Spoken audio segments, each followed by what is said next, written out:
Bismillahirrahmanirrahim. Assalamualaikum warahmatullahi wabarakatuh. Selamat pagi, selamat siang, selamat sore, ataupun selamat malam kapanpun kalian menyaksikan video ini. Pada kesempatan kali ini, saya akan membuat suatu video yang berkaitan dengan perkuliahan saya, di mana saya akan mempresentasikan ulang hasil diskusi yang telah saya lakukan bersama teman-teman saya, di mana sebenarnya sudah sempat kami presentasikan ketika di dalam kelas secara offline. Maka dari itu langsung saja, terlebih dahulu perkenalkan, saya Muhammad Abdul Rosyid dan ada dua teman saya. Yang pertama ada Antika Permatasari dan yang kedua ada Meisya Dwi Cahyawati. Langsung saja, di mana di sini kami akan membahas terkait tema manajemen lembaga pendidikan dengan judul konsep dasar dan ruang lingkup manajemen lembaga pendidikan pada PAUD atau TK. Oke, langsung saja kepada pemateri, langsung untuk mempresentasikan materinya. Baik, di sini saya akan menjelaskan mengenai pengertian manajemen lembaga pendidikan PAUD atau TK. Manajemen berasal dari kata manajemen yang diartikan dalam bahasa Inggris yaitu mengelola. Selain itu, manajemen juga memiliki arti pengarahan, pengelolaan, pengaturan yang terdapat pada suatu lembaga. Dari makna manajemen inilah istilah dari manajemen pendidikan PAUD yang merupakan salah satu dari upaya pengelolaan, pengaturan, ataupun pengarahan pada suatu proses dengan interaksi yang ada di dalam pendidikan secara terencana ataupun tersistem untuk mencapai tujuan pendidikan yang telah ditetapkan. Berikut pengertian dari pengertian manajemen lembaga PAUD. Manajemen pembelajaran pada PAUD atau TK. Yang pertama yaitu ada program tahunan yang dilaksanakan untuk di setiap tahunnya. Kemudian ada program semester atau prosem. Kemudian ada rencana pelaksanaan pembelajaran mingguan, yang dimana pembelajaran tersebut dilaksanakan per minggu, itu disebut dengan RPPM. Kemudian ada rencana pelaksanaan pembelajaran harian. Adapun rencana pelaksanaan pembelajaran harian ini yang dilaksanakan untuk di setiap harinya di setiap sekolah. Kemudian materi yang selanjutnya yaitu manajemen personil pada PAUD atau TK, di mana dalam hal ini menurut kelompok kami, manajemen personil itu dapat dikatakan juga sebagai manajemen sumber daya manusia, di mana manajemen sumber daya manusia itu juga dapat dikatakan sebagai sebuah praktik, program maupun kebijakan tentang mengelola tenaga kerja pada suatu lembaga, di mana dalam konteks pendidikan berarti lembaga pendidikan. Maka dari itu, pembahasan manajemen personil ataupun manajemen sumber daya manusia ini nanti berhubungan dengan tenaga kerja pada suatu lembaga pendidikan. Maka dari itu, personilnya ataupun tenaga kerjanya yaitu pendidik dan tenaga kependidikan. Maka dari itu, langsung kepada poin yang pertama pada manajemen personil yaitu manajemen pendidik. Kemudian pada poin yang pertama ataupun poin A pada manajemen pendidik itu merupakan pengertian dari manajemen pendidik. Berdasarkan pengertian ataupun istilah sederhananya menurut kami, bahwasanya manajemen pendidik itu merupakan upaya mengelola pendidik di mana dimulai dari awal ataupun dari perencanaan pendidik, kemudian pengorganisasian, pengangkatan ataupun promosi, hingga berujung pada pemberhentian ataupun mutasi pendidik. Itu pengertian secara sederhananya. Kemudian berlanjut pada poin B ataupun poin yang kedua, yaitu standar kualifikasi akademik dan standar kompetensi pendidik ataupun guru. Di mana dalam standar ini kami mencantumkan 3 standar. Yang pertama yaitu ada standar kualifikasi akademik guru PAUD atau TK, pendidik PAUD atau TK. Nah, dalam standar ini seorang guru itu haruslah memiliki ijazah S1 ataupun D4 dengan bidang studi pendidikan anak usia dini. Jikapun tidak memiliki ijazah tersebut, setidaknya memiliki ijazah S1 ataupun D4 yang berkaitan dengan pendidikan anak usia dini. Jadi bukan bidang pendidikan anak usia dini, tetapi bidang lain, tapi relevan dengan pendidikan anak usia dini. Kemudian standar yang kedua yaitu ada standar kualifikasi anak ataupun standar kualifikasi guru pendamping. Di mana dalam standar ini setidaknya seorang guru itu memiliki ijazah D2 dalam bidang studi PGTK, pendidikan guru TK. Kemudian jika tidak memiliki ijazah tersebut, setidaknya seorang pendidik ataupun guru haruslah memiliki ijazah SMA, tetapi harus disertai dengan sertifikat yang diperoleh dari pelatihan, pendidikan, ataupun kursus PAUD. Nah, kemudian standar yang ketiga yaitu standar kompetensi pendidik ataupun guru, di mana dalam standar ini itu ada 4 yang setidaknya harus dimiliki oleh guru. 4 kompetensi ataupun 4 kemampuan, di mana yang pertama ada kepribadian, sosial, pedagogik, dan profesional. Itu terkait dengan standar kualifikasi akademik dan standar kompetensi guru ataupun pendidik. Kemudian poin terakhir dari manajemen personil pendidik ataupun manajemen pendidik, itu adalah tugas, kewajiban, dan hak pendidik ataupun guru. Langsung pada poin tugas, bahwasanya tugas pendidik itu terbagi menjadi 3. Tugas sebagai profesi, tugas sebagai kemanusiaan, dan tugas sebagai kemasyarakatan. Kemudian beralih pada kewajiban pendidik ataupun guru, di mana seorang guru itu memiliki kewajiban untuk menciptakan pembelajaran yang dinamis, kreatif, bermakna, dan menyenangkan. Kemudian seorang guru juga memiliki kewajiban untuk menjaga kedudukan, profesi, dan memberikan teladan yang dapat dicontoh oleh siswa ataupun peserta didik. Selain itu, seorang guru ataupun pendidik juga harusnya berkomitmen bekerja dengan profesional demi menciptakan ataupun meningkatkan mutu pendidikan. Hak seorang guru itu ada jaminan. Seorang guru itu harusnya memperoleh jaminan terkait kesejahteraan dan penghasilan yang sesuai. Kemudian seorang guru harusnya memperoleh reward ketika seorang guru itu telah memperoleh prestasi. Kemudian seorang guru juga harusnya mendapatkan pembinaan karir. Kemudian ada perlindungan di dalam bidang hukum. Dan yang jelas pasti itu seorang guru itu mempunyai hak untuk dapat mengakses fasilitas baik berupa sarana maupun prasarana yang digunakan untuk menunjang pelaksanaan program pembelajaran. Poin yang kedua dari manajemen personil yaitu manajemen tenaga kependidikan, di mana dalam manajemen tenaga kependidikan ini kita mulai dari poin A, yaitu poin pengertian manajemen tenaga kependidikan, di mana manajemen tenaga kependidikan itu merupakan upaya mengelola tenaga kependidikan, di mana dimulai dari awal seperti tadi, di awal perencanaannya bagaimana, pengorganisasiannya bagaimana, pengadaannya bagaimana, promosinya bagaimana, ataupun pengangkatannya bagaimana, hingga berakhir pada mutasi ataupun pemberhentian tenaga kependidikan. Itu dari pengertiannya. Kemudian poin yang kedua dari manajemen tenaga kependidikan yaitu ada tugas tenaga kependidikan. Kalau dalam tugas itu memiliki perbedaan antara pendidik dengan tenaga kependidikan, di mana tugas dari tenaga kependidikan itu lebih berfokus untuk membantu pendidik. Jadi tugas dari tenaga pendidikan itu lebih berfokus pada hal-hal yang bersifat ataupun berbau teknis maupun administratif. Nah, langsung ke poin yang ke-C ataupun ketiga dari manajemen tenaga kependidikan, yaitu pengadaan tenaga kependidikan. Di mana dalam pengadaan tenaga pendidikan, itu setidaknya suatu lembaga pendidikan itu harus menganalisis bagaimana ataupun posisi apa sih yang kosong. Kemudian setelah dianalisis, kita tahu seharusnya kita membuka lowongan pekerjaan ataupun lowongan guru ataupun lowongan pendidik dengan syarat yang bagaimana, kualifikasi yang bagaimana, standar yang bagaimana yang harus dipenuhi oleh calon pendidik ataupun guru. Kemudian baru membuka lowongan. Kemudian baru mengadakan adanya suatu seleksi, baik itu tertulis, wawancara maupun seleksi-seleksi lainnya. Kemudian beralih pada poin yang keempat ataupun poin D, yaitu pengangkatan tenaga kependidikan, di mana dalam pengangkatan ataupun promosi tenaga kependidikan, suatu tenaga pendidik ataupun seorang tenaga kependidikan itu harusnya mempunyai satu ijazah minimal D4 ataupun S1 ataupun D4 dengan sertifikat pendidik. Kemudian syarat yang kedua yaitu golongan ruang 3A. Kemudian syaratnya lain itu ada setidaknya seorang tenaga kependidikan itu memperoleh penilaian baik dalam waktu kinerja 1 tahun ataupun penilaian baik pada masa program induksi. Itu terkait pengangkatan tenaga kependidikan. Kemudian poin yang terakhir dari manajemen tenaga kependidikan yaitu poin kelima ataupun poin E, pemberhentian tenaga kependidikan. Di mana dalam pemberhentian tenaga kependidikan, seorang tenaga kependidikan itu dapat berhenti dengan beberapa alasan. Di sini kami mencantumkan 3 alasan. Alasan yang pertama itu karena keinginan seorang tenaga kependidikan itu sendiri. Yang kedua ada keputusan dari pemerintah setempat, baik itu keputusan pemerintah karena didasarkan seorang tenaga kependidikan itu tidak mampu maupun tenaga kependidikan itu melakukan suatu kesalahan ataupun pelanggaran. Kemudian alasan yang ketiga kenapa pemberhentian tenaga kependidikan itu dilakukan karena alasan lain, alasan yang mungkin tidak dapat diceritakan ataupun mungkin karena memang sudah waktunya, seperti meninggal ataupun cuti ataupun karena pensiun karena sudah mencapai batas usianya. Manajemen pembiayaan pada PAUD atau TK. Pengertiannya yaitu pengelolaan keseluruhan harta yang dimiliki oleh lembaga yang mencakup perencanaan anggaran, sumber keuangan, dan peran bendahara. Peran bendahara digunakan untuk tujuan meningkatkan kualitas dan profesionalitas dalam pelayanan dunia pendidikan yang berdasarkan visi dan misi pendidikan.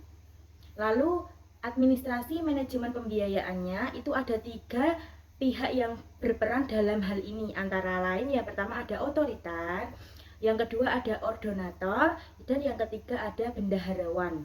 Lalu untuk sumber pembiayaannya dari pemerintah daerah, dana desa, SPP, infak, dan partisipasi warga sekitar. Prosedur pelaksanaan manajemen pembiayaan pada PAUD atau TK itu yang pertama perencanaan, yang kedua ada pelaksanaan. Setelah terjadi pelaksanaan ada evaluasi untuk mengetahui apakah sudah bagus atau belum. Lalu yang kedua, di sini saya akan menjelaskan tentang manajemen sarana dan prasarana pada PAUD atau TK. Yang pertama, manajemen sarana dan prasarana pada PAUD atau TK itu mencakup satu, lokasi pendirian. Lokasi pendirian ini harus diperhatikan apakah sudah strategis, aman, dan lain-lain. Yang kedua, luas tanah dan bentuk bangunan. Yang ketiga, sarana dan prasarana lembaga. Yang keempat, sarana dan prasarana pembelajaran itu seperti LCD itu. Lalu ada fasilitas pembelajaran. Setelah itu ada tujuan dan prinsip. Tujuannya yaitu untuk menciptakan sekolah itu menjadi bersih, aman, nyaman, tentram sehingga membuat nyaman warga sekolah. Prinsipnya ada prinsip pencapaian tujuan, efisiensi, administratif, tanggung jawab, dan kohasifan.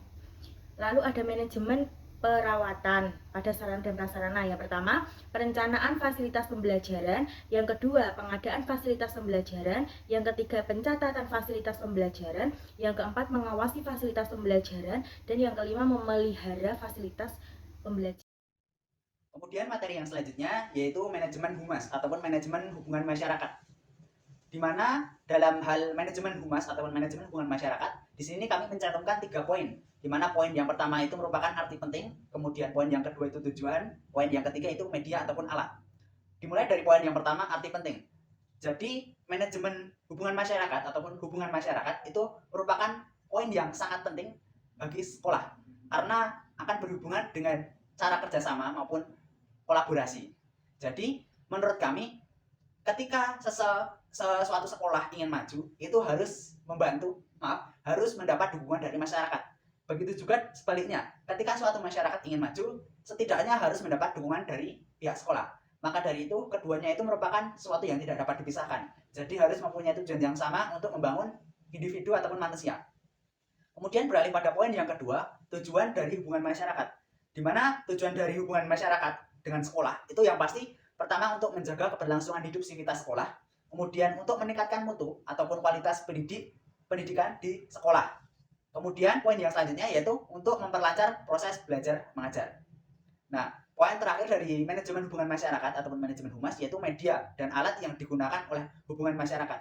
Jadi alat komunikasi yang digunakan untuk berkomunikasi antara sekolah dengan masyarakat, yaitu ada media eksternal dan media internal. Di mana media eksternal itu dapat berupa seperti media audiovisual, kemudian komunikasi lisan, dan pameran. Kemudian yang media internal itu ada buletin seperti papan informasi, papan foto, spanduk, baliho, poster, dan lain sebagainya. Mungkin itu yang berkaitan dengan manajemen hubungan masyarakat ataupun humas. Kemudian materi yang selanjutnya yaitu isu-isu kritis. Di mana isu-isu kritis dalam manajemen pendidikan pada PAUD ataupun TK. Di mana di sini juga kami mengambil isu-isu ini berdasarkan ruang lingkup yang ada ataupun ruang lingkup yang sebelumnya sudah kami jelaskan. Dan juga kami mengambil isu-isu ini berdasarkan kondisi di lingkungan sekitar kita, di lingkungan sekitar saya dan teman-teman saya. Di mana kita mulai dari poin yang pertama yaitu isu pelajaran, dalam isu pelajaran ataupun pembelajaran. Di mana dalam hal ini pembelajaran ataupun pelajaran itu lebih berfokus pada guru dan bersikap ataupun bersifat monoton sehingga membuat seorang peserta didik ataupun siswa itu menjadi cepat bosan. Itu untuk isu terkait pembelajaran. Kemudian isu yang kedua yaitu terkait personil. Di mana dalam hal personil ataupun sumber daya manusia, isu yang ada itu terkait tenaga kependidikan. Tenaga pendidik. Maksudnya pendidik ataupun guru itu sendiri. Di mana ada personil ataupun tenaga kerja yang tidak sesuai dengan standar. Baik itu dalam hal ijazah maupun dalam hal usia. Di mana terkadang ada seorang guru maupun tenaga pendidikan yang tidak memiliki ijazah yang sesuai, lulusannya apa, bekerjanya sebagai apa, dan kemudian ada juga yang tidak mencapai batas usia. Kemudian poin yang selanjutnya terkait isu yang ketiga yaitu ada isu sarana dan prasarana. Di mana dalam hal sarana dan prasarana pada lembaga PAUD ataupun TK yang ada di lingkungan sekitar itu terkesan kurang memadai, dalam artian mungkin halamannya kecil, gedungnya terbatas, toiletnya campuran, baik itu campuran antara siswa dan guru. Kemudian ada taman bermain yang kurang, misal tidak kurang pun memiliki tingkat keselamatan yang kurang, misalnya kayak rawan gitulah. Kemudian adalah hal lain seperti kebersihan yang kurang terjaga ataupun tidak terjaga. Itu terkait isu sarana dan prasarana. Kemudian isu selanjutnya itu adalah isu pembiayaan. Di mana dalam hal pembiayaan itu dapat dikatakan sebagai pembiayaan yang minim. Meskipun lembaga yang kecil bukan berarti juga pembiayaannya minim. Karena apabila pembiayaannya minim atau sampai kurang, itu akan berakibat pada ruang lingkup yang lain. Seperti ruang lingkup yang sudah saya sebutkan tadi, ada pembelajaran, kemudian ada personil maupun sumber daya manusia, ataupun mungkin bisa berdampak pada sarana dan prasarana. Kemudian juga isu humas, isu yang terakhir, yaitu di mana dalam hal humas, isu yang berkembang di masyarakat ataupun permasalahannya itu masyarakat tidak dapat bekerja sama dengan sekolah maupun sekolah tidak dapat bekerja sama dengan masyarakat. Tetapi poin yang paling banyak dijumpai itu masyarakat yang tidak dapat bekerja sama dengan sekolah. Dalam artian ketika orang tua sudah memasrahkan ataupun menyerahkan anaknya ataupun siswa ke sekolah, itu ya hanya sekedar menyerahkan begitu saja. Jadi ketika sudah di rumah, terkesan siswa ataupun si anak itu dibiarkan saja, tidak di follow up. Tadi di sekolah belajar apa, terus kemudian dilanjutkan atau tidak. Jadi di rumah seperti banyak terkesan dibiarkan. Itu isu yang ada di lingkungan sekitar kita maupun di lingkungan sekitar saya dan teman-teman saya. Mungkin itu yang dapat kami sampaikan terkait manajemen lembaga pendidikan. Mungkin untuk selanjutnya dari kami akan sedikit membacakan beberapa pertanyaan yang sudah masuk pada kami ketika dulu perkuliahan offline. Di mana di sini saya akan membacakan dulu dan kemudian menjawab pertanyaan tersebut. Mulai dari pertanyaannya saudari Fatimah Zahra. Di sini saudari Fatimah bertanya, biaya pendidikan mayoritas lembaga PAUD atau TK dikatakan sebagai minimal. Dikatakan sangat minimal, maaf. Sehingga masalah ini berdampak pada anggaran pendidikan yang minim dalam pengembangan kualitas dan di situ bantuan dari pemerintah, Departemen Pendidikan Nasional maupun Kementerian Agama tidak cukup untuk menutupi kekurangan yang dibutuhkan oleh PAUD ataupun TK. Lalu solusinya itu bagaimana? Nah, jadi berdasarkan pertanyaannya Mbak Fatimah Zahra, Mbak ini bertanya pada poin karena lembaga pendidikan PAUD atau TK itu mempunyai biaya yang sangat minim, lalu solusinya bagaimana? Kurang lebih bertanya terkait solusi intinya gitu ya. Jadi menurut kelompok kami, terlebih saya, itu berpendapat bahwasanya apabila lembaga pendidikan PAUD atau TK itu memiliki biaya yang sangat minim, itu mungkin akan lebih baik apabila tiap lembaga pendidikan PAUD atau TK itu lebih memilih untuk mengalokasikan anggaran ataupun uang itu kepada sesuatu yang seharusnya diprioritaskan terlebih dahulu. Jadi apa yang penting itu dipilah dan dipilih, kemudian digunakan untuk yang diprioritaskan itu terlebih dahulu. Jadi mengalokasikan uang ataupun anggaran berdasarkan skala prioritas. Nah, apabila memang tidak mencukupi ataupun masih memang kurang, itu bisa menggunakan cara lain, yaitu dengan meminta bantuan. Tadi apabila memang tidak dapat bantuan dari Departemen Agama maupun Pendidikan Nasional, intinya dari pemerintah gitu ya, itu dapat meminta bantuan dari yang lain, misalnya dari masyarakat ataupun terlebih orang tua, baik itu dalam bentuknya infak maupun sedekah. Mungkin itu jawaban saya dari pertanyaannya Mbak Fatimah Zahra. Pertanyaan dari Mas Akbar dengan Akbar Yusdiantara dengan NIM 203111074. Untuk pertanyaannya yaitu dalam isu-isu terjadi pada manajemen PAUD pembiayaan untuk sumber daya manusia. Menurut pemakalah, upaya apa untuk dapat memberikan pelayanan yang mampu memberikan kesejahteraan sumber daya manusia di lembaga pendidikan PAUD? Di sini saya akan menjawab pertanyaan dari Mas Akbar, yaitu menurut saya bisa kita ajukan dalam kegiatan kesehatan gizi pada anak atau peserta didik, gizi pendidikan, perlindungan pada anak, pengasuhan yang intensif, dan kesejahteraan bersama. Pertanyaan Mas Andreas Yulianto dengan NIM 203111180. Ya, pertanyaannya, kenapa masih terkendala untuk sarana dan prasarana? Bukankah pemerintah itu sudah memberikan anggaran APBD dan APBN sebesar 20%? Nah, jawabannya itu benar. Pemerintah itu sudah memberikan bantuan APBD dan APBN sebesar 20%. Akan tetapi ada salah satu faktor, yaitu kurangnya koordinasi antara pemerintah pusat dengan pemerintah daerah. Sehingga kadang untuk proses pengawasan dan pengontrolan ini tidak terjangkau ke daerah-daerah yang terpencil.